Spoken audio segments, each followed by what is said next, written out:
Bueno, si os parece, ya daos los minutos esos de cortesía, vamos a dar paso a un nuevo webinar de esta serie que por una parte estamos todos deseando que acabe,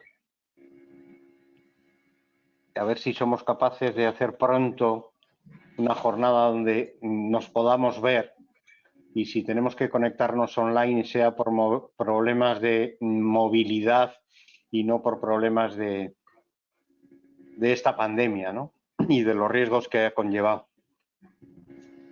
Hoy traemos un tema que, como no, no es solo COVID. En las empresas, la prevención de riesgos laborales durante este año y a raíz de la pandemia parecía que el COVID o el SARS-CoV-2 ha invadido absolutamente todo. Pues no. Y tenemos un viejo conocido de todas y de todos, que es la sílice, y que a pesar de ser viejo y conocido, pues tiene ciertos cambios. Y con motivo de esos cambios es por el que hemos hecho o hemos decidido o decidimos hacer esta webinar. Son cambios sustanciales, no son cambios evidentemente que tengan que ver con el producto, pero sí con los trabajadores, la manera de hacer la vigilancia periódica de la salud de los trabajadores y trabajadoras, y sí también los cambios que puede representar la evaluación de la exposición al sílice, por los cambios que hay en las normas, en la valoración y en la exposición.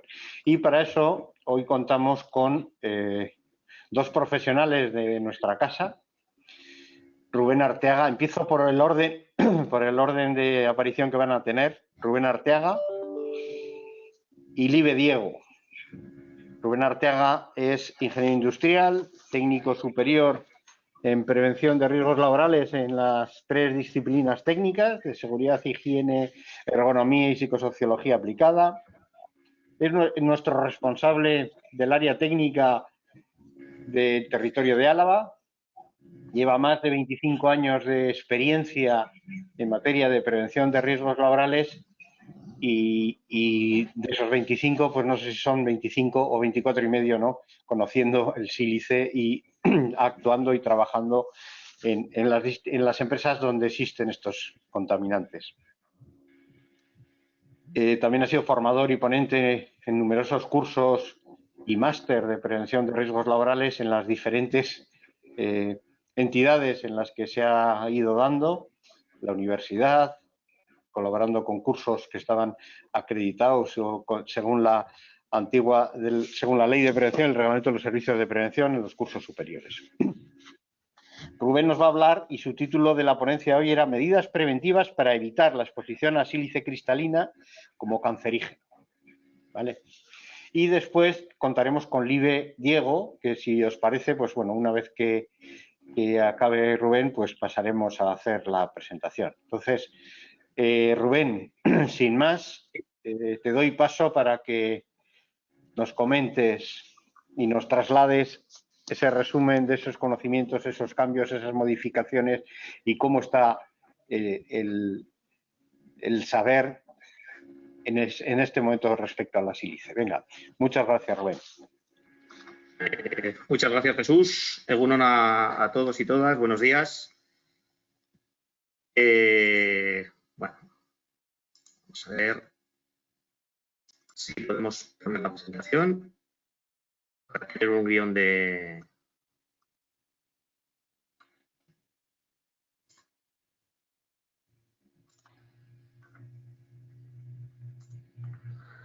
Bueno, vamos a ver, de alguna forma vamos a ofrecer una serie de directrices que, bueno, nos pueden servir sobre todo a usuarios, productores y a la gente del ámbito de la prevención, técnicos y demás, para, de alguna forma, a la vista de que tenemos una exigencia actual con el paso o la identificación de la sílice como cancerígeno, para hacer un uso seguro y, sobre todo, pues para evitar precisamente las consecuencias que está teniendo en la población que maneja este tipo de materiales. Es importante, de alguna forma, que tengamos clara una premisa.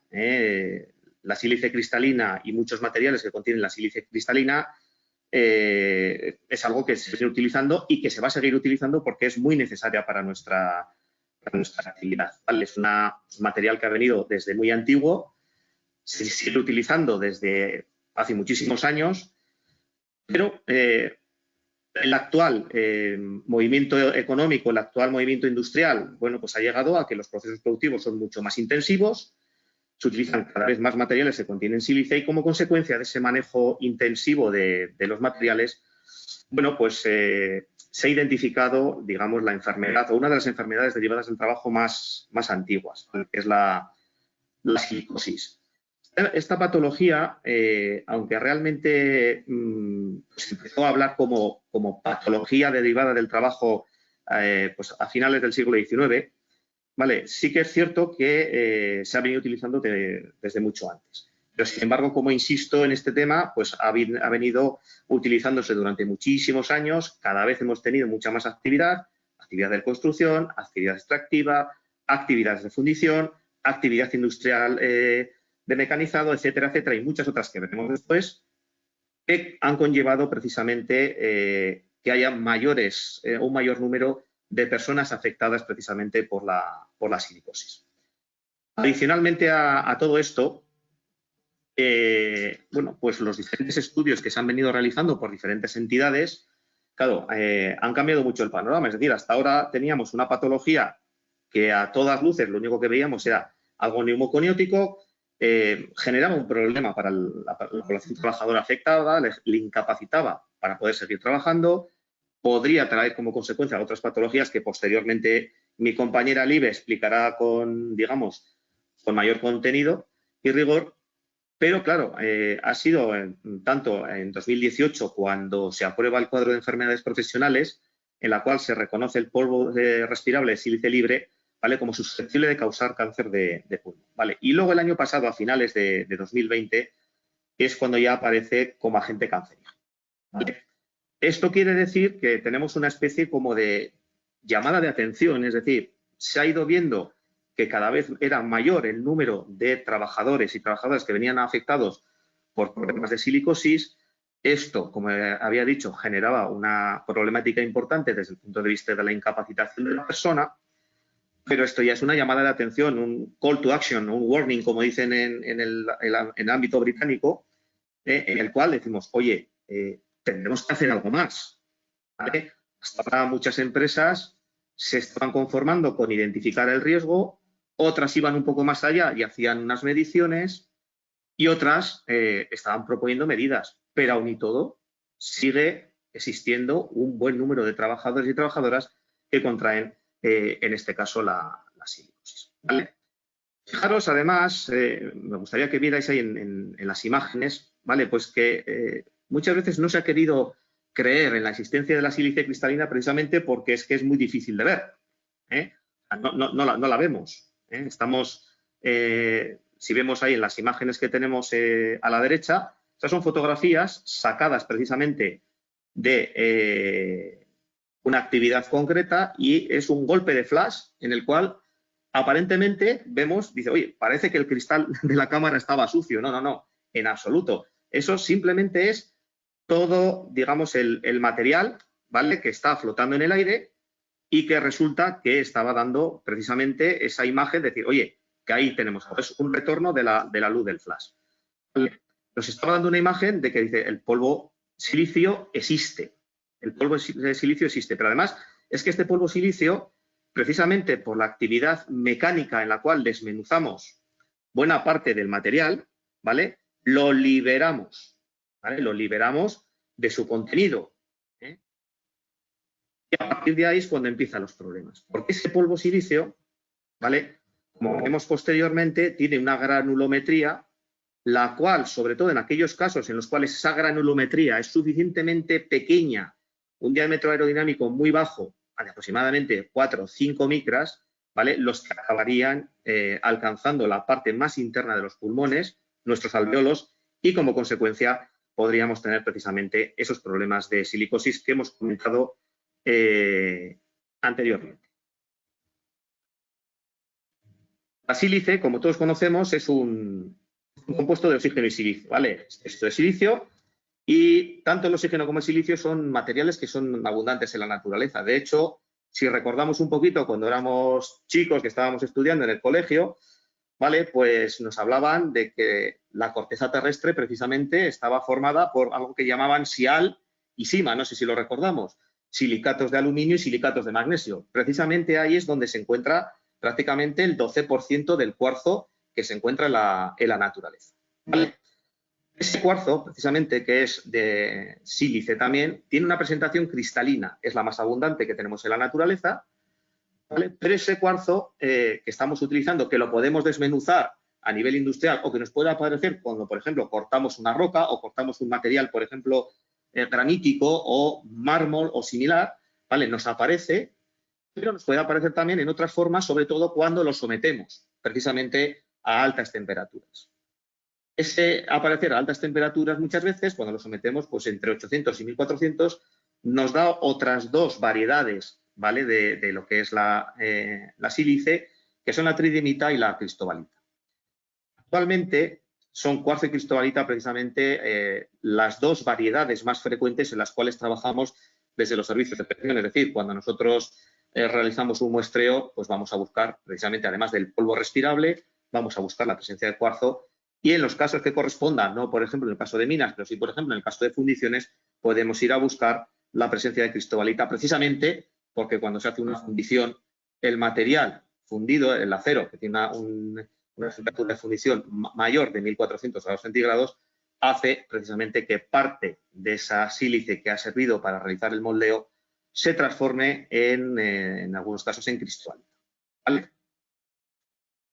Bien.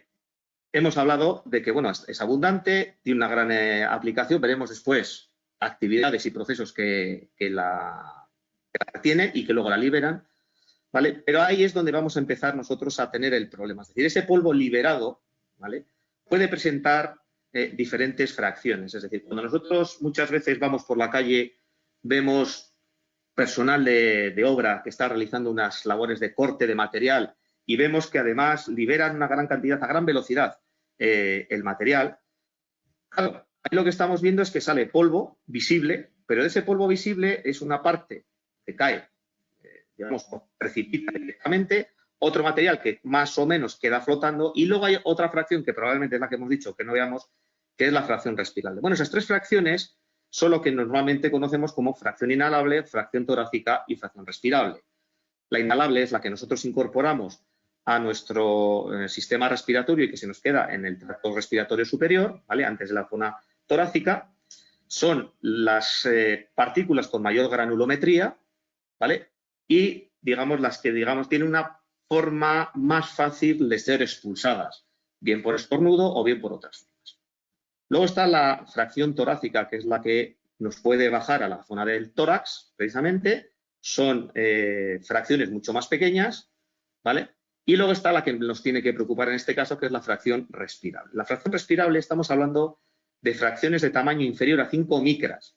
Cuando estamos hablando de 5 micras parece que son dimensiones que se nos quedan muy pequeñas, pero pensemos que 5 micras es dividir 1 milímetro en 1000 partes y coger 5 de esas partes, ¿vale? Es algo que a simple vista va a ser muy difícil de ver, pero sin embargo el cuerpo la va a incorporar, ¿vale? Cuando el cuerpo incorpora precisamente esas fracciones tan pequeñas, son capaces de llegar a través del sistema respiratorio mediante el mecanismo ventilatorio a la zona de los alvéolos, se depositan en los alvéolos y hay ocasiones en las cuales los podemos expulsar de forma natural, pero habrá una parte que se irá quedando de forma residual dentro de nuestros pulmones. Son esas fracciones precisamente las que pueden empezar a generar los problemas. ¿Por qué? Pues porque nuestro cuerpo, cada vez que tiene algo que es ajeno a ello, intenta destruirlo. Ahora, con como ha dicho Jesús, muy bien, con el tema del COVID, pues parece que todos hemos aprendido algo más de biología, ¿no? Y hemos aprendido cosas, pues, de los virus. Bueno, pues con esto pasa lo mismo. Intenta destruir algo, pero es que da la casualidad de que para las células del ser humano intentar destruir polvo de sílice es poco menos que imposible, ¿vale? Esto es lo que luego genera una serie de inflamaciones localizadas. Posteriormente da lugar a la silicosis y, como se ha visto y se ha investigado, no de forma reciente, porque esto además lo hemos estado hablando entre los profesionales del ámbito de la prevención. Esto viene de hace muchos años. Ya en el año 1997 la IARC, que es la Agencia Internacional de Investigación del Cáncer, ya contaba con que la sílice era cancerígena, ¿vale? Luego fue posteriormente, hacia 2011, cuando ratificó precisamente el hecho de que pues, teníamos algo potencialmente peligroso, mucho más allá de una neumoconiosis, que era, digamos, la forma de patología que se identificaba con esta silicosis. Hay simplemente, lo que quiero que veamos es un poquito las fracciones. Estas son imágenes que, bueno, las podemos acceder a ellas en Internet, ¿vale? Pero para que veamos un poquito, cuando nos estamos metiendo ya en diferentes tipos de polvo, ¿vale? Sobre todo en polvos inferiores a 4 micras, estamos hablando precisamente, comparándolo con el tamaño de, digamos, otros elementos conocidos, por ejemplo, la arena común. La arena muchas veces, ahora mismo en ámbitos ociosos, puede ser, por ejemplo, pues una pista de pádel, o puede ser, por ejemplo, un campo de fútbol de estos que tiene hierro artificial, etc. El lecho sobre el que descansan precisamente esas instalaciones deportivas tienen debajo arena de sílice. ¿Es peligroso? No necesariamente, no se está mecanizando el material. Tiene una granulometría suficientemente alta y previsiblemente sea muy difícil que la podamos incorporar a nuestro mecanismo respiratorio. ¿Vale? Pero, sin embargo, aquellas que son muy pequeñas, precisamente, fijaros que ya nos estamos metiendo ya incluso con tamaños de bacterias relativamente grandes. Bueno, pues son tamaños comparables.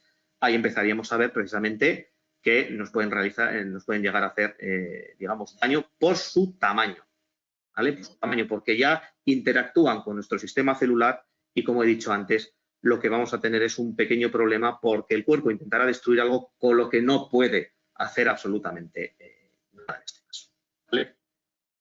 Voy a dar un poquito de paso lo que es los requisitos normativos, porque es algo simplemente que lo tenemos para, digamos, para identificar la vasta normativa que tenemos en esta materia, pero sobre todo me quería quedar con dos pequeños detalles de todo lo anterior. Una es precisamente el cambio que se produjo en el año 2018 cuando se incorpora el polvo de sílice libre como enfermedad profesional al cáncer de pulmón y algunas de las actividades asociadas precisamente a ese polvo de sílice, ¿vale?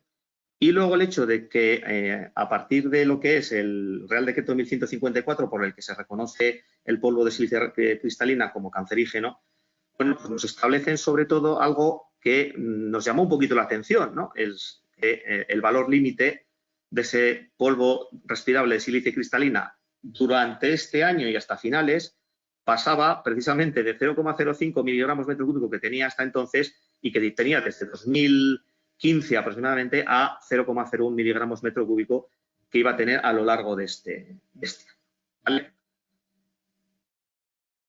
De hecho, además, el documento en el cual vienen todos los, el LEP, documento donde vienen, digamos, los productos químicos y sus valores límite, bueno, pues ya recoge precisamente ese 0,1, ¿vale? Que a partir de 2022 pasará a 0,05. ¿Vale? Lo tenemos ya perfectamente identificado. ¿Esto nos ha supuesto de alguna forma algo a los técnicos de prevención? Bueno, pues realmente sí, hay que decirlo. ¿Por qué? Pues porque teníamos muchas empresas en las cuales, después de hacer un muestreo, hay empresas donde esto se lo toman muy en serio, claro. Al tener un muestreo durante estos últimos 5 años estamos utilizando un valor de 0,05, ¿vale? Al doblar ese valor, pues ha podido ocurrir que en algunos casos incluso pues ha generado un problema. ¿Por qué? Porque hemos pasado de algo que igual en algunos casos era inaceptable a casos en los cuales no inaceptable, pero sí podía tener determinadas dudas, ¿vale? Bajo mi opinión, yo creo que hay que mantener el límite más restrictivo, ¿vale? Porque esto va a ser así ya de cada futuro. En cualquier caso, en la ITC de minas se sigue manteniendo el 0,1 miligramos metro cúbico, como veremos posterior. Bien, ¿qué consecuencias, además de la silicosis en sí misma, puede tener? Bueno, pues sobre todo a nivel de las personas, que el personal afectado va a reducir su capacidad de trabajar, como ponemos ahí, va a reducir su calidad de vida y le causa daños permanentes. Eso es, digamos, a nivel ético y a nivel moral, lo que debemos evitar. La gente trabaja, digamos, dedica su tiempo para poder ganarse la vida, pero evidentemente no se debe llevar un premio tan duro como es este. ¿Vale? Es algo durísimo para las personas que lo sufren. Esto, evidentemente, tenemos que trabajar, precisamente las organizaciones deben trabajar y hacer prácticamente lo imposible para evitar que las personas se puedan ver afectadas su salud precisamente por la exposición a polvo de sílice respirado. Es que luego, además, muchas veces no vemos también el valor económico que le puede servir que le puede suponer a las organizaciones, ¿vale? He puesto simplemente 5 puntos que en algunos de los casos, pues bueno, surgen de comentarios que tienen empresas que se dedican precisamente a pelear contra la presencia de polvo de sílice. Aumenta el tiempo de preparación de los equipos. Lógicamente, el andar preparando los equipos sufren mucho, los equipos mecánicos sufren mucho precisamente por eso. Aumenta los tiempos de limpieza. Eso además tiene mucho que ver con el aumento de gasto eléctrico, gasto energético, gasto de agua, porque tienen que estar permanentemente limpiando y arrastrando todo ese material. ¿Vale? En algunas empresas tienen sistemas de aspiración potentísimos, pero claro, eso supone también un gasto económico potente. ¿Vale? El polvo de sílice y otras fracciones del polvo de sílice mucho más grandes son muy abrasivas, lo cual somete a fricción estos elementos mecánicos, reduciendo su vida útil, ¿vale? Y esto supone una exigencia mayor para los equipos y equipamientos. Consecuentemente, de una forma u otra, ¿vale? Esto va a suponer un esfuerzo para las organizaciones. Bien, por lo que puede suponer para sus personas o bien para lo que puede suponer para sus finanzas. Por lo cual, vamos a tener que trabajar, digamos, en la línea precisamente de evitar, sobre todo, que esta sílice llegue a las personas en primer lugar y, sobre todo, que sea la mayor cantidad posible la que podamos tener. He hecho si nos fijamos un poco en el cuadro que hemos visto anteriormente, que aparece en el cuadro de enfermedades profesionales, aquí he hecho digamos, una especie como de despliegue un poquito mayor de actividades que pueden tener presencia de sílice. Y algunas son sorprendentes, ¿vale? Algunas son carísimas. La industria de los áridos, por ejemplo, ¿vale? Pues esa es nuestra industria cerámica. La fundición, sobre todo, están utilizando muchas fundiciones a la hora de hacer un moldeo. La arena de sílice junto con aglomerantes para conseguir, digamos, esos moldes y esos machos con los cuales luego poder hacer precisamente las figuras que interesan en este caso, ¿vale? Podemos hacer sobre todo trabajos en los cuales esas piezas que nosotros hemos obtenido de fundición luego las tenemos que regrabar, las tenemos que atacar, ¿vale? ¿Para qué? Para poder dejarlas en condiciones para atender el pedido que nos ha podido hacer el cliente. La industria del vidrio, todo el vidrio, las botellas, cristales, etcétera, que tenemos son, vamos, sílice puro, prácticamente. La minería en sí misma, la industria del cemento, el mortero y el hormigón, al final son todo parte de lo mismo. El cemento en sí mismo puede tener una composición en sílice, pero es que luego tanto los aglomerados que van en el hormigón y demás, también, como hemos dicho antes, como existe en la naturaleza, buena parte puede contener también sílice. La lana mineral vítrea tiene un contenido de arena y en fibras. ¿Vale? También ahí puede ocurrir tanto en la fabricación como en la instalación. Trabajo natural, extracciones, fabricación de detergentes. Muchas veces decimos, oye, qué bien lava este detergente, ¿no? Es todo química. No, no es todo química. Muchas veces llevan abrasivos. Y esos abrasivos precisamente están basados en arenas suavizadas, digamos, con granulometrías un poco más esféricas, ¿vale? Pero sirven para lo mismo, ¿vale? En este caso, nos evitamos el frotar, pero eso por algo lo tendremos que sustituir, no solamente por productos químicos, ¿vale? Trabajos de obra pública, trabajos con muelas que contengan sílice. Aquí ha habido un proceso importante, además, y en algunos casos, sobre todo empresas que trabajan con marmolerías, que hay noticias que las hemos visto muchas veces. El Silestone, por ejemplo, cuando instaladores de encimeras pues tenían que instalar y cortar en casa de cliente también, pues para ajustarlo, pues eso al final, ese Silestone era un aglomerado de arena de sílice, aglomerantes, etcétera, etcétera, que liberaban en el momento que lo cortábamos, estaba liberando también este.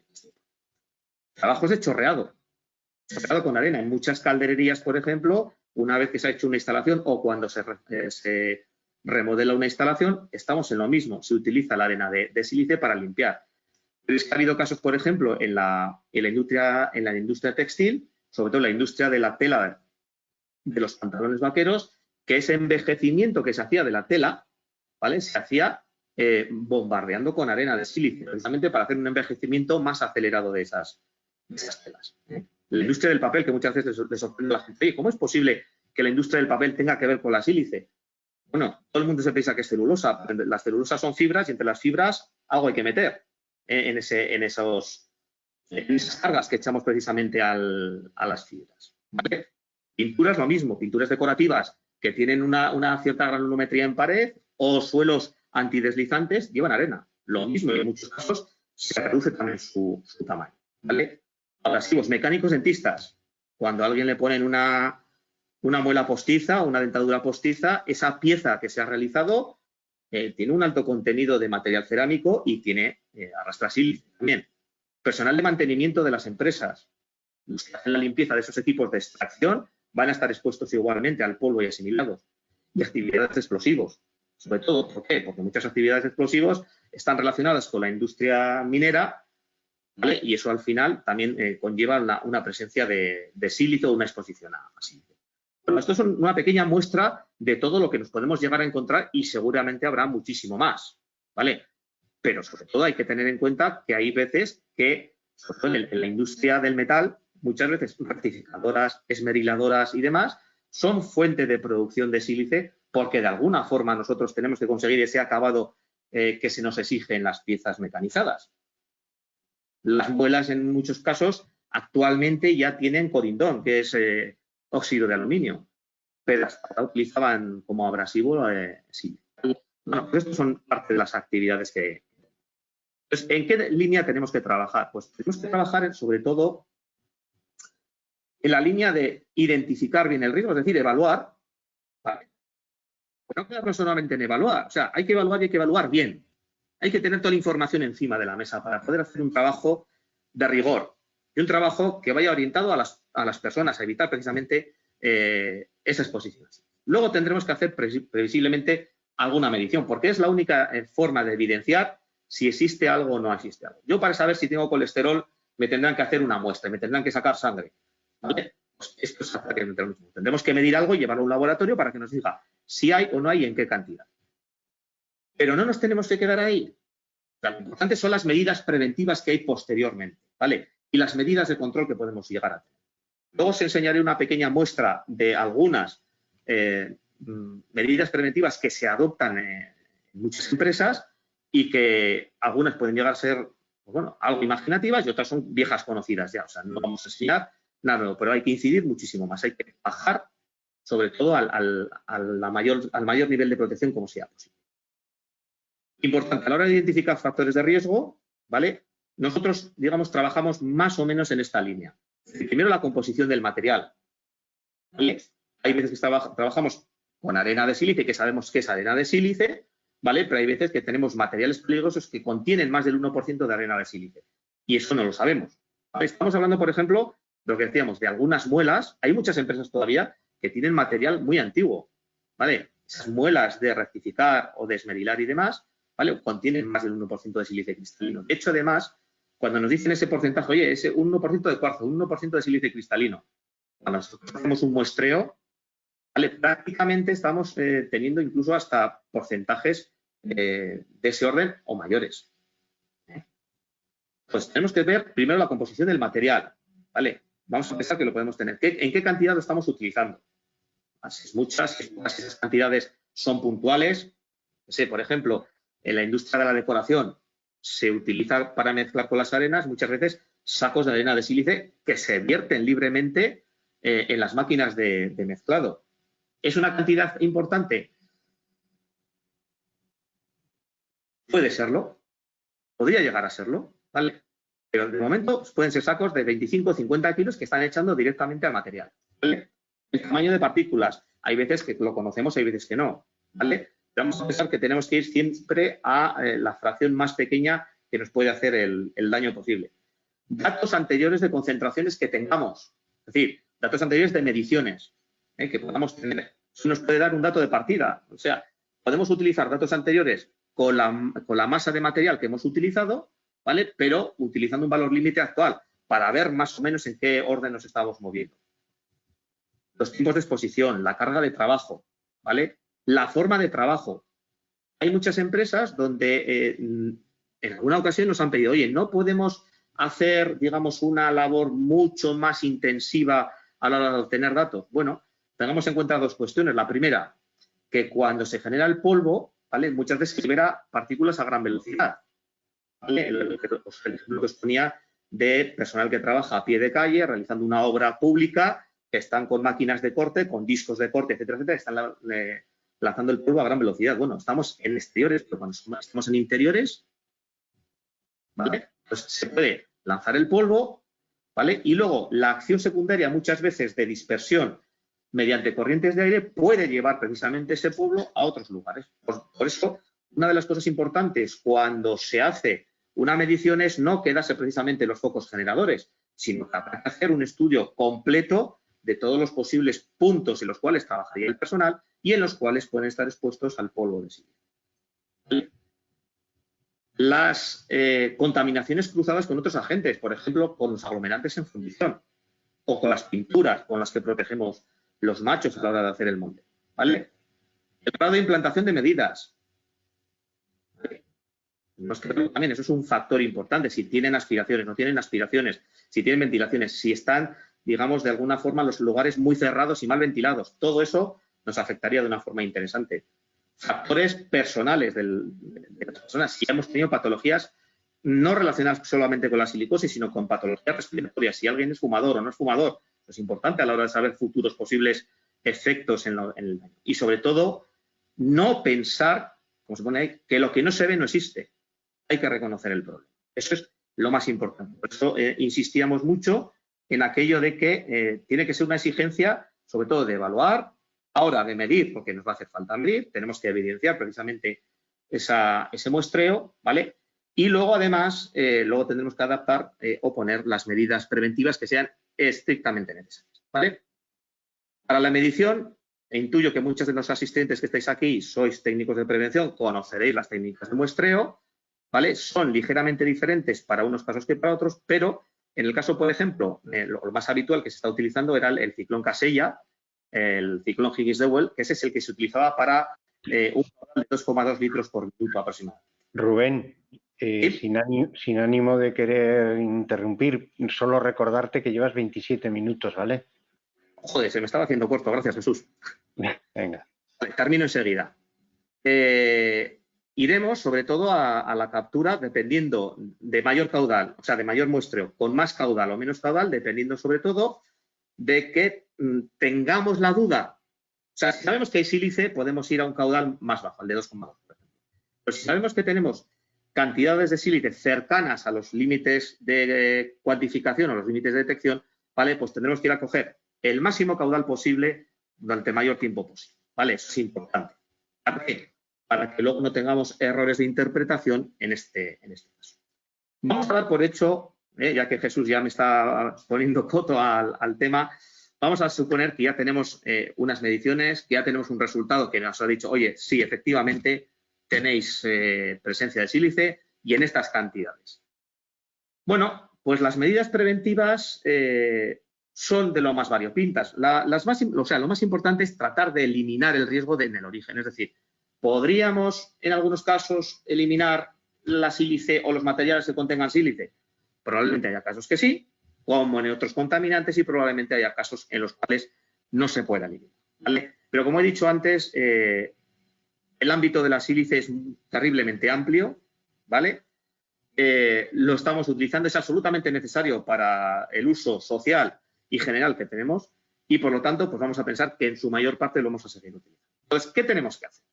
Pues medidas de reducción, reducir la cantidad de polvo y reducir la posibilidad de que se respire ese polvo existente, ¿vale? Bueno, ahí he puesto unos cuantos ejemplos, ¿no? Los más habituales suelen ser acopio de materiales, lo que hemos dicho, vaciar sacos, que muchas veces se sacuden los sacos para vaciarlos, ¿vale? Bueno, pues eso precisamente estamos cerquita de ese punto de producción, ¿vale? Limitar el tamaño de fragmentación, en la minería, estamos demoliendo edificios, ¿vale? Tratar de trabajar en procesos cerrados, ¿vale? O procesos con un nivel expuesto al nivel más bajo técnicamente posible. las personas que trabajan en cantería, en minería y demás, en el dumper, en las excavadoras estas gigantescas que tienen, bueno, tienen que tener, digamos, espacios precisamente en los cuales no entre absolutamente nada, ¿vale?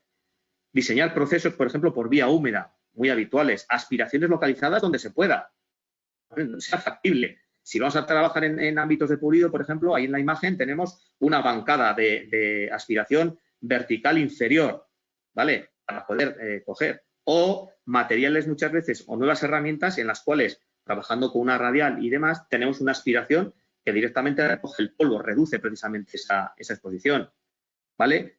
Buscar discos de abrasivo o ir sustituyendo los discos que tengamos con sílice por discos que tengan, por ejemplo, corindón, que son muy habituales, ¿vale? Establecer velocidades de proceso adecuadas. Es lo que decíamos, muchas veces lanzamos, igual con una velocidad inferior podemos trabajar y conseguir el mismo efecto sin lanzar tanto polvo, ¿vale? Tiempos de ventilación previos a realizar una serie de procesos, cuando se pueda. Utilizar camiones de riego. Muchas empresas utilizan camiones de riego, o limpiadoras, ¿vale? Que al mismo tiempo que aspiran, ¿vale? Van dejando una pequeña pátina húmeda precisamente para que no se disperse. Los sistemas Select, esos se utilizan, por ejemplo, en algunos casos de cantería, lo que hace es es un sistema, lo que intenta es, mediante aglomerantes, atrapar parte del material que está en ambiente para que precipite a más velocidad. Cabinas de trabajo de presión positiva, por ejemplo, las personas que están realizando trabajos de control, bueno, presión positiva, como se utiliza, por ejemplo, en el ámbito de las biologías, de biología, los P3, los T4, que son laboratorios de alta exigencia, tienen presión positiva. ¿Para qué? Para que precisamente, o presiones negativas, según sea el caso, ¿vale? Para que nada precisamente escape de ahí o pueda entrar, dependiendo de cada caso. Aquí estaríamos hablando de presión positiva, que nadie entre. Cabinas de soplado de ropa. Y aquí me explico, son cabinas muy similares, por ejemplo, a las que se utilizan o se utilizaban de las empresas que trabajan con amianto, pero no es que te limpies, que eso no lo recomendamos, ni se recomienda. Con aire comprimido limpiarse así el polvo, sino simplemente lo que hacen es soplar en sentido vertical para recoger precisamente una buena fracción de lo que está depositado en la ropa. Pausas, limitar tiempo de permanencia, prohibir que se coma o se beba en estos lugares, medidas de higiene, taquillas separadas, ¿vale? Eso ya lo conocemos, esto está ya en la guía de cancerígenos, pero también nos ha vuelto a aparecer precisamente en el 1154, ¿vale? Comedores con presión positiva, ¿para qué? Para que precisamente no entre nada de fuera. Tú vas a comer, te tienes que asear, vienes con ropa limpia, comes y en ese comedor no entra nada del exterior. Máquinas de vending en zonas limpias. Muchas veces nos las encontramos que cogen un café y están en el mismo sitio donde están trabajando, ¿vale? No aplicarse cosméticos. Bueno, al final se puede adherir a la cara, el material, ¿vale? A la cara, a la frente, zonas descubiertas. Tiempo para asearse. La ropa, bueno, pues que las contamine en este caso la empresa, ¿vale? Seleccionar los EPIs adecuados, tanto de respiratorio principalmente, como luego de traje completo. En muchas empresas, por ejemplo, sobre todo en la fundición, se trabaja con traje completo, un traje de estos blancos, con el casco, las gafas, la protección auditiva, o sea, prácticamente van encapsulados de arriba abajo, ¿vale? Pero una cosa muy importante, sobre todo, verificar que los equipos se usan y se mantienen de forma adecuada, eso es importantísimo, esa vigilancia que tenemos que hacer de las personas. Y luego, sobre todo, en algunos casos, por ejemplo, hay empresas que han pedido un análisis del costo fisiológico por parte del usuario del uso constante, precisamente, de una protección respiratoria. Oye, mi mecanismo ventilatorio se va a ver resentido. Importante. Con medidas de control, mantenimientos preventivos, ¿vale? Así como control de los sistemas de extracción de polvo, que sean operativos, que no se vayan colmatando y llega un momento que no funcionen, ¿vale? Los muestreos periódicos que hemos hablado antes. En caso de coordinación de actividades pasa lo mismo.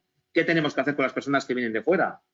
O cuando nosotros vamos fuera a trabajar en empresas donde pueda haber presencia de sílice. Eso hay que tenerlo definido, ¿vale?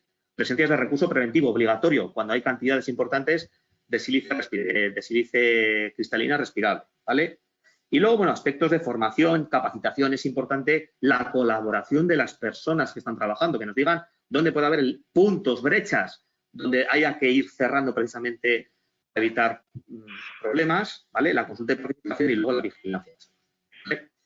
Bueno, estos serían, digamos, las las medidas preventivas, ya sé que hemos tenido muy poco tiempo, me hubiera gustado extenderme más, pero yo le doy mucha importancia sobre todo a las buenas prácticas, ¿vale? Hay muchas empresas, sobre todo NEPSI, que es la red europea de sílice, bueno, recomienda la elaboración de fichas de buenas prácticas para poder trabajar de una forma lo más eficiente posible, ¿vale? Muy colaborativas con las personas que están expuestas. Y bueno, finalmente, no me queda mucho más que decir. Bueno, pues que tenemos que actuar ya, que puede que sea tarde cuando nos pongamos a actuar y que, bueno, siendo la sílice cristalina no podemos dar más tiempo, más margen, ¿vale? Entonces hay que trabajar en esta línea y, bueno, sin más, agradecer la atención que habéis prestado. Veo que habéis mantenido estrictamente algunos la presencia o la asistencia y, bueno, esto espera que sea también un punto para compartir información y poder seguir trabajando bueno, a favor de precisamente de evitar que la silicosis y el cáncer, pues bueno, causen más problemas a la población trabajadora. Muchísimas gracias a todos. Muy bien, Rubén, muchas gracias. Solo decirte que no es que hayas tenido poco tiempo, sino que te lo has comido todo. O sea, sí, has tenido tiempo, ¿vale? Pero bueno, gracias por la explicación que nos has dado y la transmisión que has hecho. Como decía Rubén, yo creo que en estos, no sé si 15, 16 últimos meses, todos hemos hecho unos cuantos másteres, ¿no? Desde epidemiología, también somos másteres o expertos, ¿no? en equipos de protección individual. Hemos aprendido, pues, por suerte, por desgracia, lo que antes tanto nos costaba a algunos transmitir, ¿no? De lo que son los equipos de protección, los FP2, P3. Ahora todo el mundo sabe de mascarillas, de FP2, de sin válvulas, sin no válvulas. Esperemos que todo esto sirva para el caso de la sílice. También hemos aprendido la posibilidad de que sí se puede trabajar con mascarilla. No sé si lo que ha hecho esto es hacer más caras y tener más dificultades en ciertos momentos para el conseguir por parte de muchas veces de las empresas de los equipos de protección individual adecuados. Pero bueno, esperemos que algunas buenas costumbres de la pandemia hayan venido para quedarse o por lo menos ese conocimiento. También en cuanto al tamaño de las partículas, ¿no? Hemos aprendido ahora los aerosoles, cosa que ya veníamos, que existía de toda la vida para distinguir el tamaño de las partículas y la capacidad de daño que pueden tener unas y otras. Pero bueno, insisto, la sílice la tenemos aquí, tenemos ciertas cosas. Yo mientras hablaba, Rubén, he recuperado un documento, es que sí, lo tengo guardado porque me llamaba la atención y es la ficha. Os la voy a enseñar, la ficha de datos de seguridad de un producto de Silestone, ¿vale? Sabéis que hubo bastante lío y solo deciros que, bueno, viene aquí abajo, a ver, os leo la parte de abajo, los porcentajes que viene, como veis, en el triturado de sílice dice que la composición del Silestone puede tener entre un 5 y un 95% de sílice, ¿vale? O sea, del todo, casi nada. No tiene o sí tiene, ¿vale? Y como decía Rubén, pues un producto que se ha podido trabajar en seco, en las casas y sin no todas las medidas de prevención que se pueden tener probablemente en un lugar de trabajo adecuado. Bueno, vamos sin más, vamos a pasar ya que llevamos demasiado tiempo y vamos a pasar a Libe. Libe, no te vemos. Aparécete, yo te invoco. Creo que, a ver, en teoría estoy. ¿Por qué? A ver, ahora sí. Sí, ahora estás, ¿ves? Te hemos invocado bien, ¿vale? Bueno, Sí. Libe Diego, os presento para los que no le conozcáis o las que no les conozcáis, es médica, especialista en medicina de trabajo, hizo la especialidad en la Complutense de Madrid, tiene también los másteres en prevención de las disciplinas técnicas de las tres, seguridad, higiene, ergonomía y psicosociología, ¿vale? Y bueno, pues es una de las componentes de nuestro equipo de vigilancia de la salud de IMQ Prevención y no vamos a hablar de la cantidad de años de experiencia que tiene porque queda feo, ¿vale? Pero muchos años dedicándose a esto, un año difícil o 15 meses difíciles, ¿vale? Porque seguimos, como hemos dicho antes, tenemos además de la sílice todo lo anterior, que aunque no es un problema laboral, como bien sabéis, al trabajo nos ha salpicado de una manera terrible. Pero bueno, yo creo que hemos sabido ordenar y decir que si tenemos planes de prevención para ciertas cosas, pues también un plan de contingencia, como le llaman, al de la COVID, ¿vale? Bueno, el IBE nos va a hablar un poco del nuevo protocolo de vigilancia sanitaria específica de la silicosis, un protocolo que ha aparecido recientemente, que no sé si nos vas a decir, ¿no? El IBE, que en la página de Osalan como tal no está recogido todavía, pero es el nuevo protocolo del Ministerio. Además, yo creo que han participado gente de Osalan, así como gente de nuestro equipo médico también, en la elaboración de un protocolo nuevo para la exposición a sílice, que tiene unos cambios sustanciales, ¿no? Sobre todo de concepto, ¿no? Sí. Pero bueno, sin más, Libe, no te voy a quitar más tiempo y paso ya, te doy la palabra. Gracias, Libe. Muchas gracias, Jesús. Por mi parte voy a hablar sobre el protocolo de vigilancia sanitaria específica de la silicosis.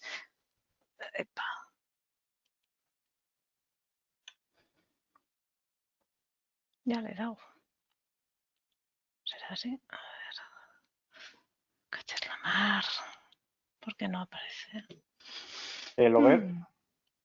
Libe, lo vemos, ¿eh? Lo vemos, vale. Sí. Perfecto. Ponlo en presentación, pero lo vemos. Eso es. Bien. Vale. Con este protocolo se pretende unificar criterios en relación a la valoración y comunicación de las conclusiones derivadas de la vigilancia de la salud de los trabajadores y también unificar criterios sobre la periodicidad tanto de las pruebas que se van a realizar en los exámenes de salud como de los propios exámenes de salud. Este protocolo ha sido coordinado por el Instituto Nacional de Silicosis de Asturias y en colaboración han participado la sección de neumología ocupacional del Hospital Universitario Central de Asturias, la Consejería de Sanidad del Principado de Asturias, Osalan y miembros de la Sociedad Vasca de Medicina de Trabajo. Como ha comentado Jesús, en este momento tenemos mucha información médica que llega de distintas partes y yo creo que las personas que han realizado este protocolo tienen suficiente prestigio, experiencia y conocimiento como para haber realizado un buen protocolo. He querido incluir los datos sacados del Instituto Nacional de Silicosis de los últimos años de silicosis en el País Vasco. Falta el dato de 2020, que en principio todavía no está publicado. Yo de estos datos señalaría, bueno, está dividido entre casos de silicosis que han afectado a trabajadores en activo y trabajadores que ya están jubilados, que han tenido una exposición anterior. Y los casos de silicosis simple y silicosis complicada. Por suerte, los casos de silicosis simple son más frecuentes que los de silicosis complicada, pero sí me parece importante reseñar que la mayoría de los casos se ha producido en trabajadores que están en activo, en trabajadores que en este momento están expuestos a sílice. Por eso entiendo que es muy importante realizar la vigilancia de la salud correcta de los trabajadores que están expuestos a sílice. Como veis, en 2016 hubo 3 casos, en 2017 otros 3, 2018 4, 2019 2. En principio no son muchos casos, pero estamos hablando de una enfermedad crónica que puede tener consecuencias graves para la salud de los trabajadores. Entonces, el objetivo tiene que ser siempre, desde el punto de vista de la medicina de trabajo, que no haya ningún caso. ¿Cuándo vamos a aplicar o a quiénes vamos a aplicar el protocolo de vigilancia de la salud de la silicosis? Aquellas personas que vayan a estar expuestas a sílice, aquellas personas que ya están expuestas al sílice y aquellos trabajadores que hayan estado expuestos a sílice con anterioridad. Cuando me refiero a sílice, estoy hablando de la inhalación de polvo con contenido de sílice cristalina. Vale. Podemos hablar de neumoconiasis, que son las enfermedades derivadas de la acumulación de polvo inorgánico y las reacciones que se producen en los pulmones por ese depósito de esa sustancia. Dentro de las neumoconiosis se engloba la silicosis, pero también hay otras también sobra conocidas, como puede ser la asbestosis, beriliosis, aluminosis. Bueno, como ya he comentado, la silicosis es un tipo de neumoconiosis que está producida por la sílice cristalina. El tejido pulmonar responde a ese depósito de sílice creando colágeno. La sílice cristalina es el agente causal de la silicosis y existe una relación directa entre la exposición acumulada y el riesgo de la enfermedad. Cuanto mayor exposición, más riesgo de enfermedad. Todo esto, aparte, está modulado por las características del agente causal y por la susceptibilidad individual. Dos personas que estén expuestas en el mismo puesto de trabajo, a los mismos niveles y utilizando los mismos EPIs, podrían desarrollar patologías diferentes o uno desarrollar una enfermedad y el otro no, por esa susceptibilidad individual. Y también incluido lo que es la fórmula de la dosis acumulada de sílice. Es la concentración de polvo respirable en miligramos por metro cúbico por porcentaje de sílice libre por el número de años de exposición. Este es el mayor factor de riesgo de desarrollo de la enfermedad. Cuanto mayor sea la dosis acumulada de sílice, más riesgo de desarrollar la enfermedad por parte del trabajador expuesto. Yo creo que mi compañero Rubén ha hablado de sobra de todas las fuentes de exposición. Hasta ahora era, por lo menos en medicina, más relacionada la silicosis con el trabajo en minas, pero ya en los últimos años se está asociando a otras actividades y bueno, pues en el tema de los compactos artificiales de cuarzo se ha visto que en los últimos años ha habido un aumento de la incidencia en la aparición de la silicosis y pues ha cogido mucha importancia. Al final, todas estas son actividades donde puede haber presencia de polvo de sílice libre y cristalina y en todas estas actividades deberíamos hacer y aplicar este protocolo de vigilancia específica de la silicosis.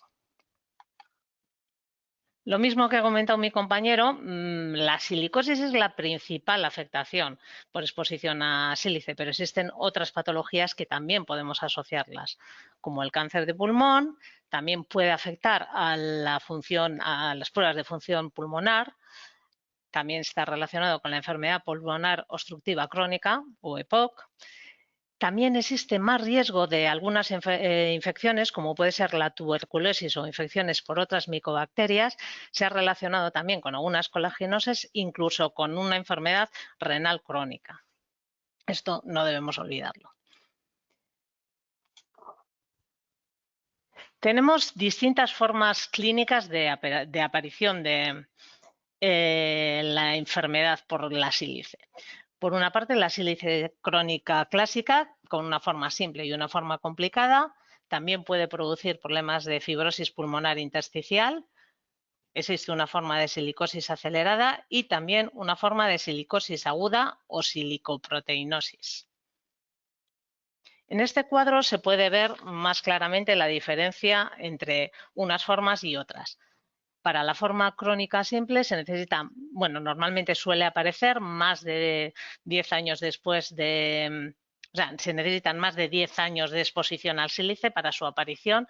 La imagen radiológica suelen ser nódulos menores de 10 milímetros y en principio la persona no tiene ningún síntoma y cuando se le realizan las pruebas funcionales, la espirometría, en principio no se detecta ninguna alteración. La persona está normal, pero ya tiene una alteración en la radiografía, ya tiene la enfermedad, ya tiene una silicosis simple.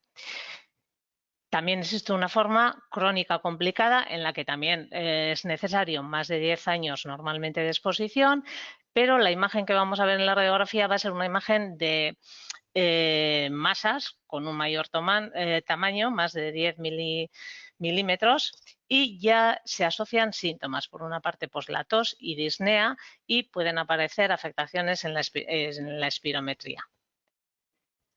También existe la forma de fibrosis pulmonar intersticial que es muy parecida a cualquier otra fibrosis pulmonar. Normalmente también son necesarios más de 10 años de exposición y la imagen que vemos son patrón reticulonodular difuso y sí, se asocia a síntomas como tos y disnea y suele haber alteración en la función respiratoria con un patrón restrictivo de la espirometría y también descenso de la capacidad de difusión. En las fórmulas, en la silicosis acelerada, normalmente suelen aparecer después de son necesarios 5 o 10 años de exposición. Las imágenes que vamos a ver en la radiografía son nódulos y masas de rápida evolución y aparecen síntomas y deterioro rápido de la función pulmonar. Se ve afectación tanto de la capacidad vital forzada como el volumen expiratorio máximo. Normalmente estas formas suelen aparecer cuando estás asociada a otras enfermedades como puede ser la tuberculosis o alguna colagenosis y cuando se ha producido exposiciones más intensas. La silicosis aguda suele aparecer con una exposición desde 6 meses a 5 años. La imagen radiológica va a ser de un patrón acinar, suele haber síntomas importantes. Es una enfermedad muy grave y ahí aparece una alteración de la función respiratoria con patrón restrictivo y capacidad de la difusión. Por suerte, esta forma no suele darse en países industrializados por las medidas que ya desde hace tiempo están instauradas en las empresas. Por supuesto, es la más grave y la más invalidante para el trabajador.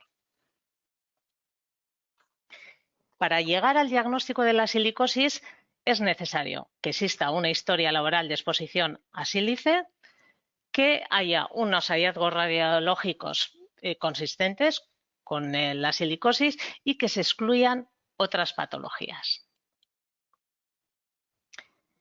A nivel prevención, existe una prevención primaria que yo creo que para todos sería la más importante, es mantener los niveles de polvo dentro de los límites adecuados, dentro de los límites que marca la legislación. Cuanto menor riesgo, menos exposición, menor riesgo de desarrollar la enfermedad.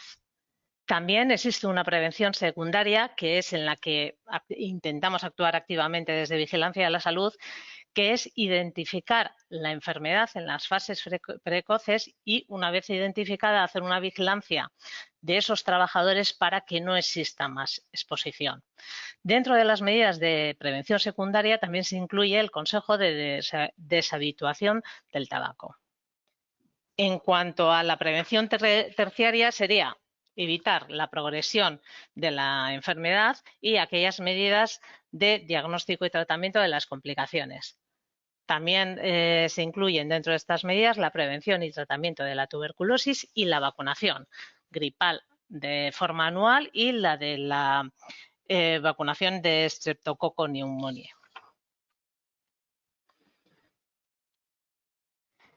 Dentro de las pruebas a realizar en la vigilancia individual de la salud, lo que conocemos normalmente como reconocimiento médico, tenemos que realizar una historia laboral del trabajador en el que debe estar reseñado el tiempo y tipo de exposición y las medidas que ha utilizado durante esa exposición al sílice.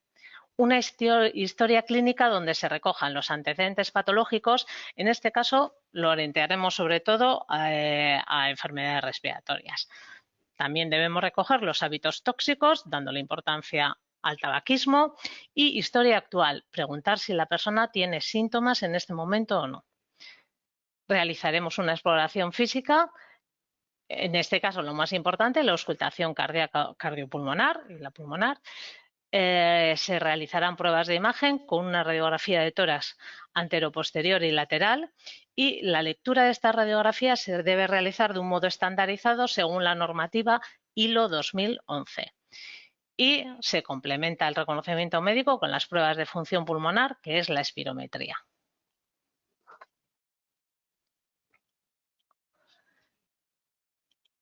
¡Ay, mierda! A ver.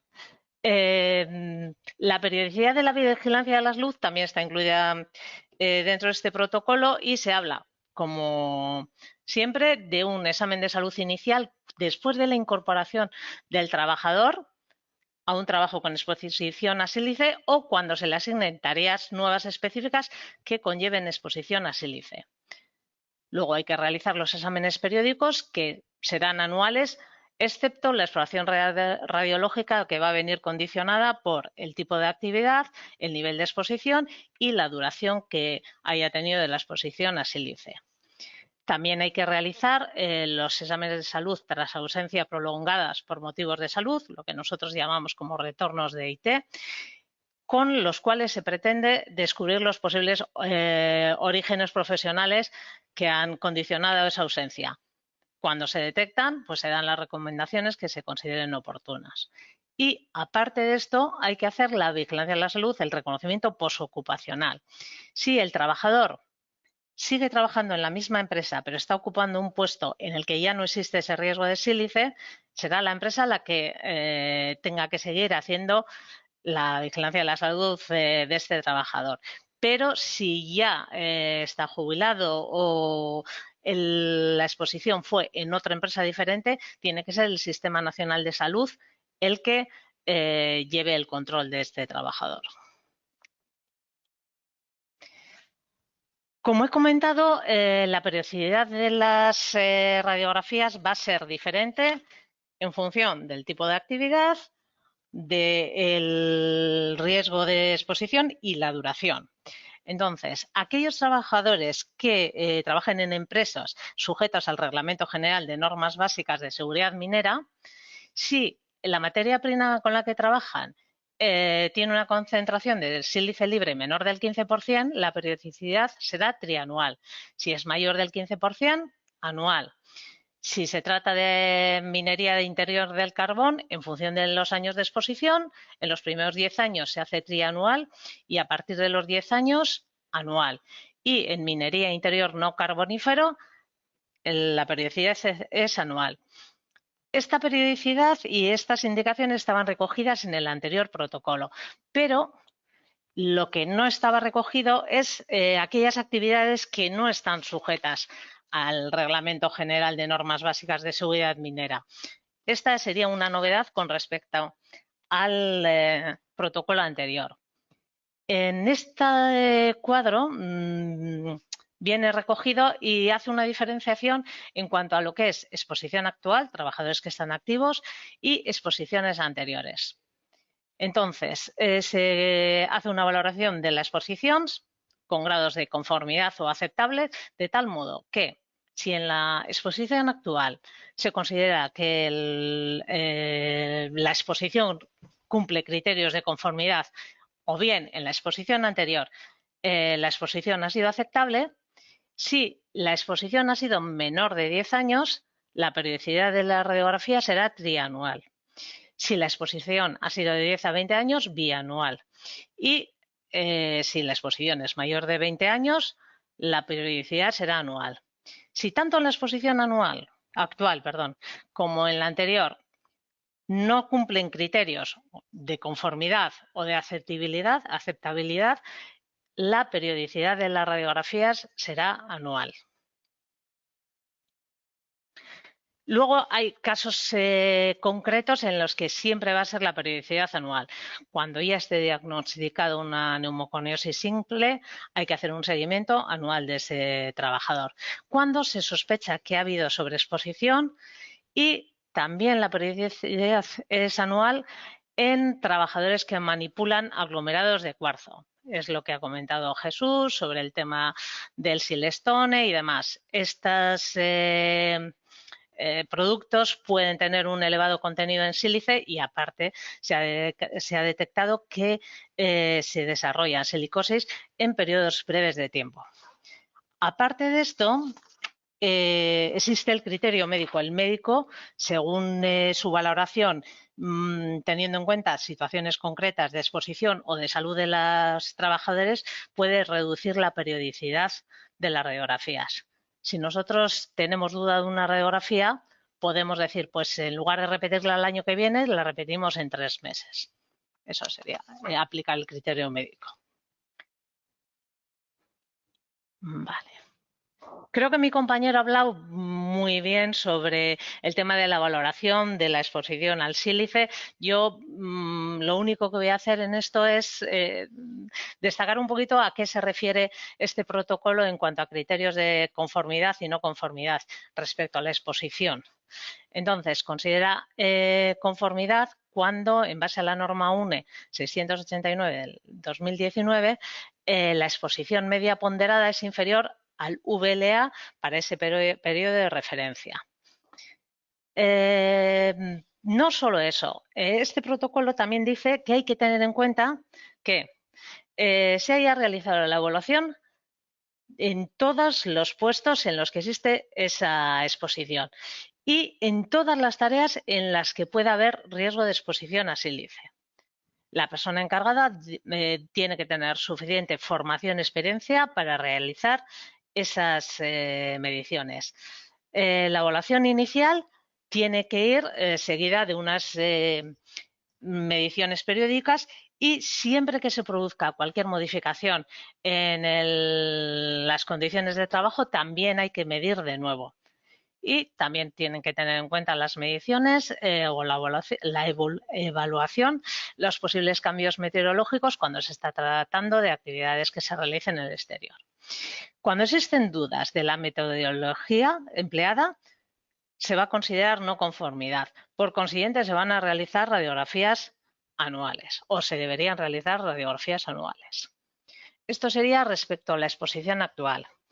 En cuanto a la exposición anterior, tomando como base la norma UNE 689 de 1996, se considera exposición aceptable cuando es improbable que se supere el valor límite en el momento en el que se ha realizado la evolución y en el futuro mientras no se modifiquen las condiciones de trabajo. Se considerará no aceptable si no existe registro de las mediciones, si el contenido de sílice de la materia prima es mayor del 15%, siempre y cuando no existan mediciones que con resultados inferiores a los valores límites, cuando los criterios de evaluación no cumplan la norma UNE de 689 vigente en cada momento y cuando exista dudas de la metodología de la evaluación. Una vez hechas todas las pruebas, hay que valorar la aptitud. Este protocolo divide las aptitudes en 5 grupos. En el grupo 1 tenemos cuando el trabajador no presenta ninguna patología crónica respiratoria. En principio es apto para trabajo con sílice. En el grupo 2, el trabajador puede presentar una patología respiratoria no neumoconiótica, crónica leve, pero bien controlada. En este caso tendremos en cuenta factores laborales como los requerimientos físicos del puesto y o los niveles ambientales de polvo del puesto de trabajo. Y también tendremos en cuenta factores extralaborales como el tabaco. En el grupo 3 nos podemos encontrar con trabajadores con patología respiratoria crónica leve controlada, con trabajadores con afectación acelerada de valores de la espirometría o con hallazgos radiológicos que posiblemente podrían ser patológicos. En este caso, al igual que en el caso anterior, valoraremos los requerimientos físicos, los niveles ambientales de polvo del puesto de trabajo y factores extralaborales como el tabaco. Y en función de eso se considerará al trabajador especialmente sensible sin limitación para su puesto de trabajo o con limitación para, dependiendo de cada caso, lo que nosotros consideremos adecuados. Puede ser limitación de una tarea, limitación de una actividad, en función de la evaluación que hagamos, lo que desde el punto de vista médico en ese momento se considera adecuado. A veces en este grupo necesitamos pruebas complementarias como puede ser una prueba de imagen más específica que puede ser un TAC pulmonar o incluso informes de especialistas como pueden ser neumólogos. Nos podemos encontrar con trabajadores que no tengan una neumoconiosis pero que tengan una patología respiratoria que, sin conocer todo su historial médico, no podemos valorar con seguridad si debería estar expuesto a sílice o no. Entonces, en esos casos solemos pedir información complementaria. En el grupo 4 son aquellos trabajadores que ya están diagnosticados de silicosis simple, y estos trabajadores van a ser especialmente sensibles para riesgos respiratorios y deberán ocupar un puesto exento de sílice. Y en el grupo 5 nos encontraremos con aquellos trabajadores con sílice complicada o enfermedad respiratoria grave que serán no aptos.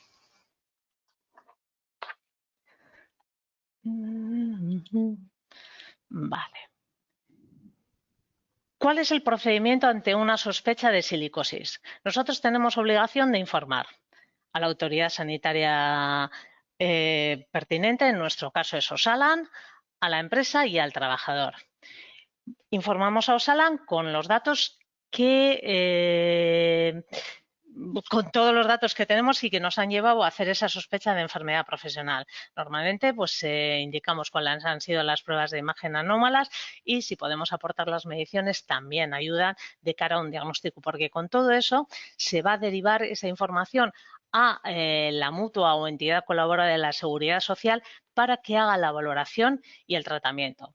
A veces hacemos una sospecha de enfermedad profesional y la mutua la descarta, y otras veces confirma que es una silicosis. Se comunicará a la empresa también cómo se ha informado a Osalan de una sospecha de enfermedad profesional y cómo Osalan va a remitir al trabajador para su estudio a su mutua o entidad colaboradora de la Seguridad Social. Y por último, igualmente se le informa al trabajador de todas las actividades realizadas, como se ha informado a la empresa, a Osalan, y le llamarán desde la mutua o entidad colaboradora de la Seguridad Social para hacerle el estudio y valoración, con ello el diagnóstico, y en función de eso si procede el tratamiento. ¿Qué tenemos que hacer cuando ya hay diagnosticado un caso de silicosis? Lo primero, la persona debe ocupar un puesto exento de exposición a polvo de sílice.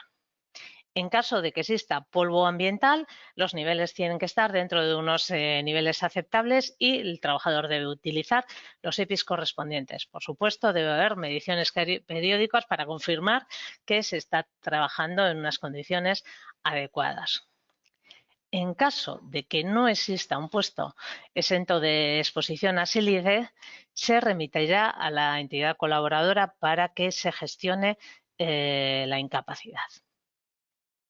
El médico informará de las medidas que considere oportunas a nivel preventivo. Otra de las cosas que tenemos que hacer es buscar activamente más casos adicionales.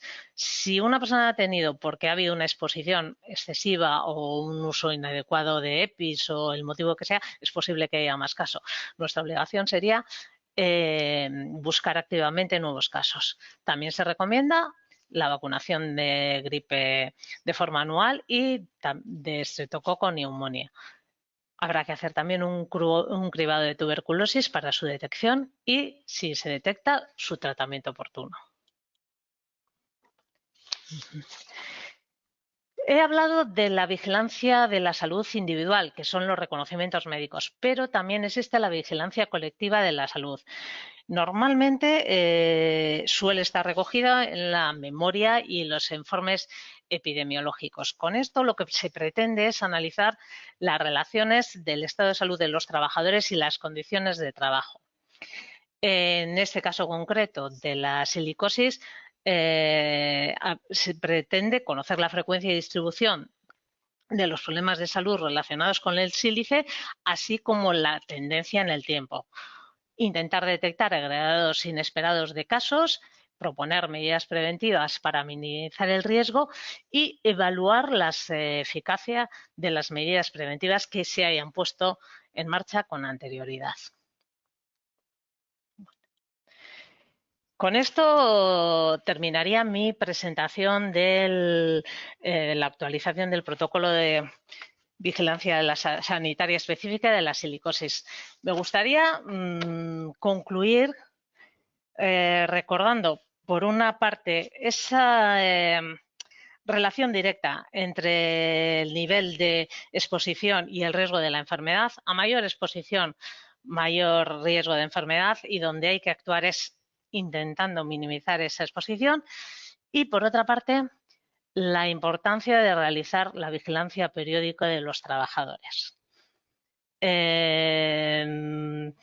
una enfermedad que necesita años de exposición en muchos de los casos para desarrollarse. Por consiguiente, realizar una vigilancia adecuada nos puede permitir detectar casos de forma precoz y con ello tomar todas las medidas para, por lo menos, minimizar las consecuencias en la salud de los trabajadores.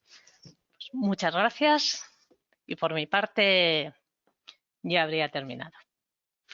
Muy bien, Libe. Muchas gracias por tu claridad.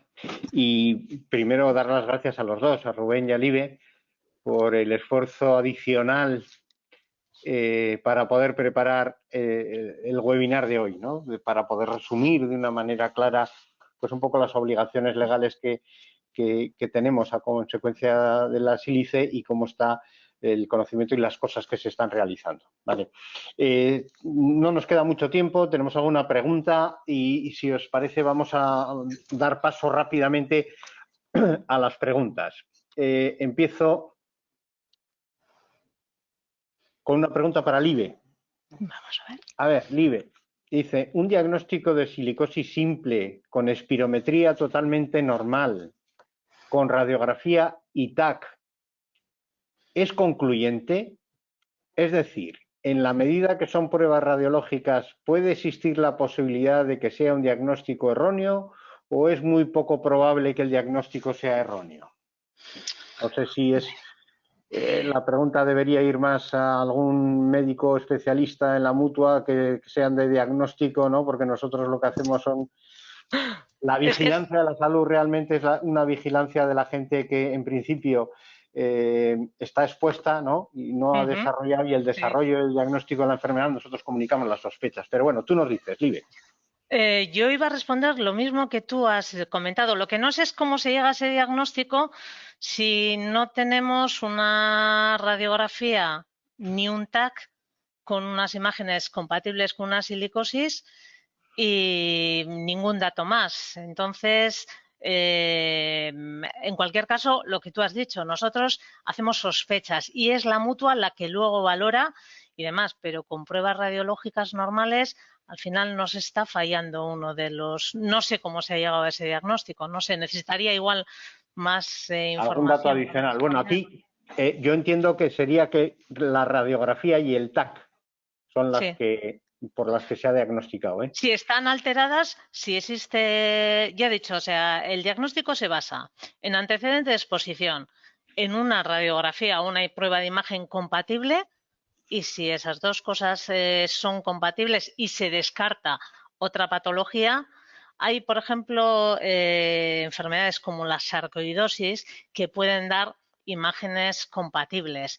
Entonces, normalmente el TAC nos puede ayudar a aclarar si puede ser sarcoidosis o no, y hay veces que no. Y bueno, pues en algunos casos incluso se ha llegado a hacer alguna biopsia para hacer el diagnóstico de certeza.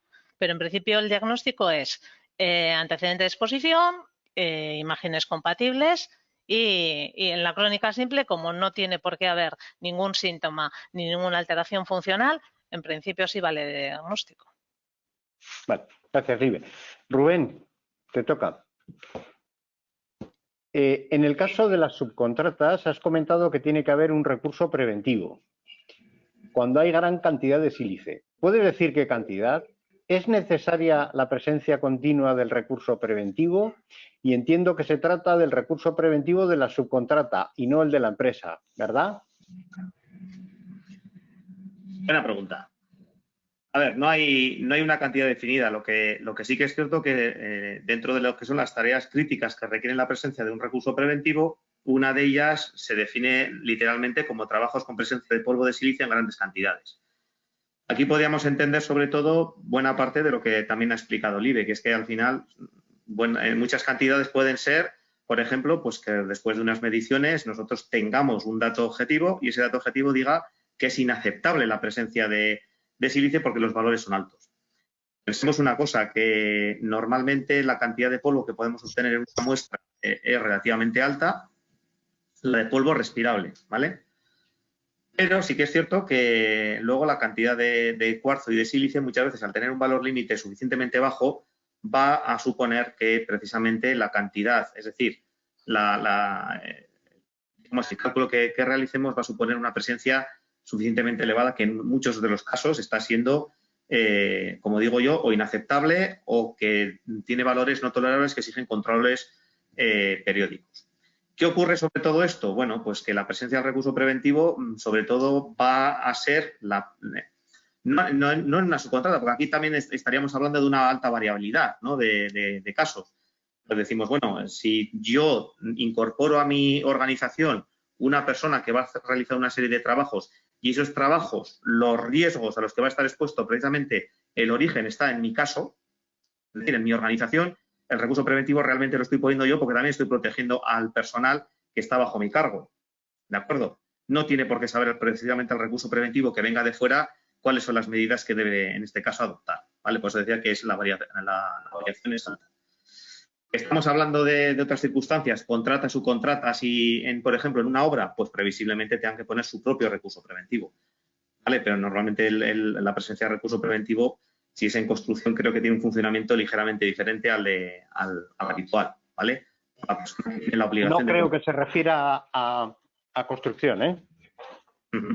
Estamos hablando más de una planta industrial, ¿vale? En las plantas industriales lo habitual suele ser, sabemos que ya tenemos sílice cristalina, que puede ser valores muy altos dentro del rango digamos, de la tolerabilidad, o sea, que no son inaceptables. Podemos tener casos que son inaceptables, lo cual les exigen medidas excepcionales, y la presencia de recurso preventivo es una de ellas. Por ejemplo, pues para ver que nos estamos poniendo bien la mascarilla, para ver que estamos haciendo las limpiezas, para ver que seguimos los protocolos de buenas prácticas, para ver, es decir, tenemos que decir a ese recurso preventivo exactamente qué es lo que tiene que hacer, qué es lo que tiene que vigilar, precisamente dentro de todas aquellas tareas adicionales que van a evitar la exposición a polvo de sílice.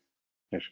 Bueno, yo sí me atrevo a aportar que en el caso de la coordinación de actividades empresariales, cuando estamos hablando de la presencia o la exposición a riesgos de productos cancerígenos, pues sí se hace que tiene que ser absolutamente delicada la información que trasladamos a la contrata de la exposición a esos productos que tiene que estar, y entiendo además que habría que solicitar el certificado de aptitud sanitaria médica de la vigilancia de la salud de estos trabajadores, porque estamos hablando de una exposición que tiene, o sea, la responsabilidad que tenemos dentro de la empresa con respecto a nuestros trabajadores, ¿no?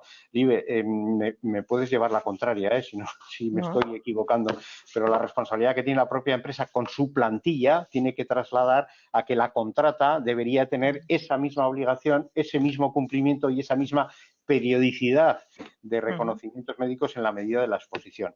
Entiendo además que debería haber un intercambio de información con respecto a los ambientes y el nivel de exposición en las zonas donde esas contratas iban a estar trabajando, por no decir del trabajo específico que vayan a realizar. Entonces, sí me parece un tema absolutamente delicado.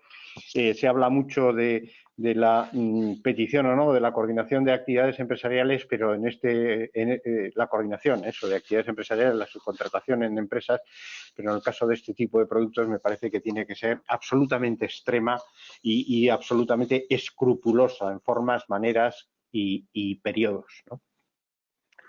Una cosa, también otra pregunta que cómo no tendría que salir. Libe, COVID y sílice. Vale. Son incompatibles porque parece que los dos tienen, ¿no? La afectación a órganos pulmonares y respiratorios tienen los dos. Dinos algo. Pues en principio yo creo que hemos tenido ya algún caso, ¿eh? Incluso en algún caso se hizo una recomendación. Depende de la afectación pulmonar y de las secuelas que hayan quedado. me acuerdo en ese caso que lo que hicimos fue valorar la situación del trabajador que todavía cuando se incorporó presentaba alguna alteración en la radiografía, incluso alguna alteración en la prueba funcional que le habían realizado. Entonces sí que se dio una recomendación temporal porque se supone que no tiene por qué quedar una secuela permanente. Sí quedaría alguna secuela permanente, lo volveríamos a valorar, pero bueno, si no hay secuelas no hay ningún problema y se supone que normalmente no suelen dejar secuelas. En caso de que igual no queden secuelas, pero la persona haya cogido el alta, entre comillas, prematuramente y todavía queda alguna imagen en la radiografía, se puede tomar y bueno, también tendríamos que valorar, por supuesto, el nivel de exposición en el trabajo, el tipo de trabajo que realiza, las medidas preventivas y los requerimientos físicos. Es una valoración global y sí que se puede hacer alguna recomendación, pero entiendo que salvo que quede una secuela permanente, puede ser ese trabajador apto, aunque igual durante un periodo de tiempo que puede ser variable, 3 o 6 meses, quizás se le recomiende alguna medida específica o no realizar alguna tarea donde pueda haber mayor riesgo o bien utilizar alguna medida de protección especial o incluso que no esté expuesto a sílice. Y luego para volver a evaluar y en función de la nueva información tomar otra decisión. Entiendo que como cualquier evaluación de cualquier trabajador que tenga una lesión, especialmente pulmonar, que hay que hacer una valoración personalizada de las secuelas que podría o no podría tener y en comparación y nada de una forma generalizada podemos hablar COVID y sílice para nada. Bien. Gracias, Livia. Yo tenía otra cosita y era que vaya, ahora se me había ido la... Estábamos hablando del tema de... Es que ya estoy mayor, y se me va, en cuanto me meto con una conversación se me queda la otra que estaba por ahí tratando. Sí, era el tema de... ¿Está suficientemente organizado y garantizado, Libe, el que una persona que esté expuesta a sílice cambie de puesto de trabajo y vaya a otra empresa? El que el sistema público de salud, en este caso aquí nos correspondería con Osakidetza, asuma esa periodicidad de las pruebas médicas que tiene que realizar al trabajador. En teoría sí lo marca la ley. Una persona... Que lo marque la ley no tengo ninguna duda, pero ¿crees tú que está suficientemente organizado? Es decir, nosotros hacemos un trabajador nuevo, recogemos o podemos recoger en la historia clínica que nos diga él, ¿no? O que nos puedan trasladar que ha tenido una exposición, pero ¿quién hace el traslado de ese expediente o de esas pruebas al sistema público de salud? Es decir, se habla mucho del conjunto mínimo de datos que los servicios de prevención, pero ¿no? Me queda esa duda, no sé si está suficientemente bien o qué responsabilidad nosotros como empresa podemos asumir al coger un trabajador que pueda estar eso, que se garantice o no esa vigilancia, ¿no? Es un tema complicado porque normalmente hemos podido hacer la vigilancia de un trabajador durante unos años y no sabemos cuándo ese trabajador cambia de empresa. La empresa no nos suele comunicar, o por lo menos aunque nos comunique, nos comunica al año siguiente cuando vamos a hacer los reconocimientos periódicos y no nos hace hincapié que ha sido una persona que ha estado expuesta a sílice. No existe un modo y nosotros tampoco tenemos un formato, una carta estándar en el que demos al trabajador para que vaya a su médico de cabecera y su médico de cabecera le remita a la unidad de control por parte de Osakidetza de trabajadores, de seguimiento de los trabajadores que han estado expuestos a sílice. A día de hoy existe la obligación, pero no está estandarizado. Y como has comentado, pues lo del conjunto mínimo de datos, pues de momento no está todo lo operativo que tendría que estar. Yo sí que cuando hablo con los trabajadores les transmito eso y les transmito nuestra disponibilidad a pasar la información para que ellos acudan a su médico de cabecera a hacer el seguimiento cuando cese la exposición. Es más sencillo cuando se jubilan, pero cuando están cambiando de empresas en las que en una puede tener exposición, en otra no, porque cambien de actividad o lo que sea, eso es más complicado. Y yo creo que se quedan en el tintero, pero sí. Sí, digo porque yo puedo entender que un trabajador nuevo que empieza en una empresa diferente, pues que tenga cierta tendencia o podría tener la tendencia a no comunicar esa exposición a sílice prolongada que haya podido tener durante unos años, no vaya a ser que sea, ¿no?, una causa en la cual dices, ostras, a ver si, ¿no?, que evidentemente no va a ser porque legalmente no es una condición para poder limitar un acceso a un puesto de trabajo, pero son limitaciones para tener toda esa información. Y como las cosas que hemos... Perdona, sí, dime, Lidia. Que si si entra como inicial en un puesto de trabajo que también tiene exposición a sílice, le haremos un reconocimiento inicial. Entonces detectaremos si realmente tiene una neumoconiosis previa o no. Entonces, aunque no nos haya dicho, la imagen nos cantará.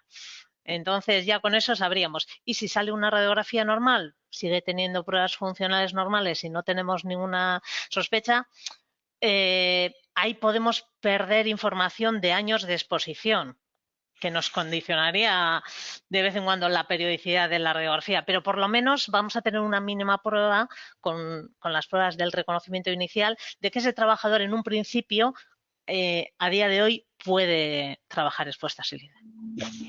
Yo sí que quería decir una recomendación a todas las empresas, que es que seamos muy escrupulosos, ¿no?, en ese cumplimiento, pues de cara sobre todo al futuro. Estamos hablando de exposiciones que a lo largo, o sea, que igual tienen que transcurrir más de 10 años para que pueda haber algún posible daño, ¿no?, con lo cual es muy difícil, y una de las demostraciones que la empresa tiene que hacer es, como siempre, ¿no?, que la del buen cuidado, la de la garantía de la vigilancia de la salud y de las medidas.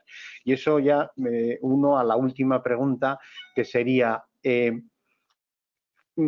cambiar el criterio ahora, Rubén, y empezar a medir más de lo que antes se medía, y que tengamos unos límites que, ¿no?, con más garantías que lo que antes teníamos o no teníamos, de cara a poder establecer, como dice el IBE, mejor, ¿no?, la periodicidad del reconocimiento y de las pruebas. ¿No podría eso dar cierto miedo o responsabilidades a la empresa? Es decir, hasta ahora no hacías tantas, ahora haces y hemos detectado, si hubieras hecho antes, ¿no? La pregunta es, ¿no? Una vez es así. Listo.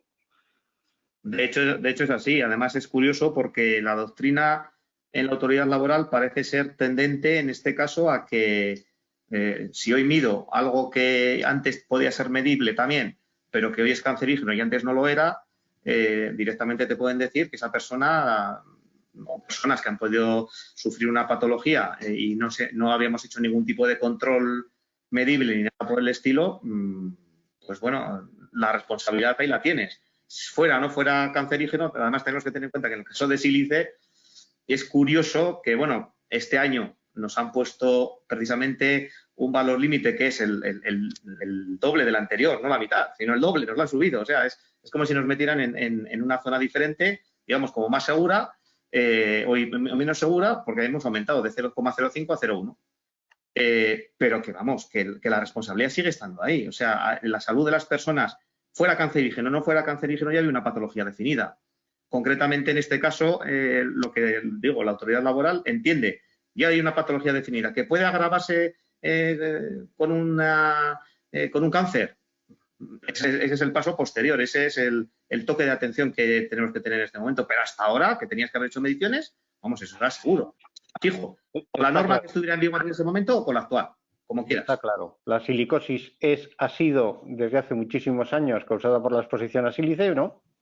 Y he sabido también que, pues eso, las radiografías y la periodicidad que antes estaban, ¿no?, era lo que había que hacer, y esas son las obligaciones que había, que en cada momento tiene que demostrar la empresa.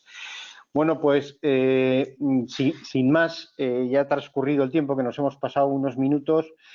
Agradeceros a todos los que estáis al otro lado con las dificultades y volviendo a deciros que tenemos muchas ganas de veros las caras, de veros vuestra reacción, vuestros gestos, de sentiros y de estar más cerca. Esperemos que dentro de poco, que falte cada vez menos para poderlo hacer, que tenemos muchas ganas. Esperemos que haya sido de utilidad lo que os hemos tratado, os hemos transmitido, y daros a todos de verdad las gracias. Recordaros que cuidaros, que si falta cada vez menos, pues menos tenemos que bajar la guardia, porque ya está casi, pero... Y volver a dar las gracias a Libe y a Rubén, que han hecho un esfuerzo, como cualquier cosa que tenemos que exponer ante los demás, pues siempre nos toca hacer un esfuerzo adicional a nuestras tareas diarias que llevamos mucho tiempo, que son importantes y la carga es importante. Gracias, Libe, muchas gracias, gracias, Rubén. Gracias a vosotros. Vale, gracias a todos vosotros y vosotras, y de verdad, lo mismo, cuidaros y nos vemos en la siguiente, que os convocaremos, que creo que va a ser el viernes que viene, y con el tema de la nueva guía de riesgos psicosociales de la Inspección de Trabajo. Un saludo a todos, gracias y que paséis buen fin de semana.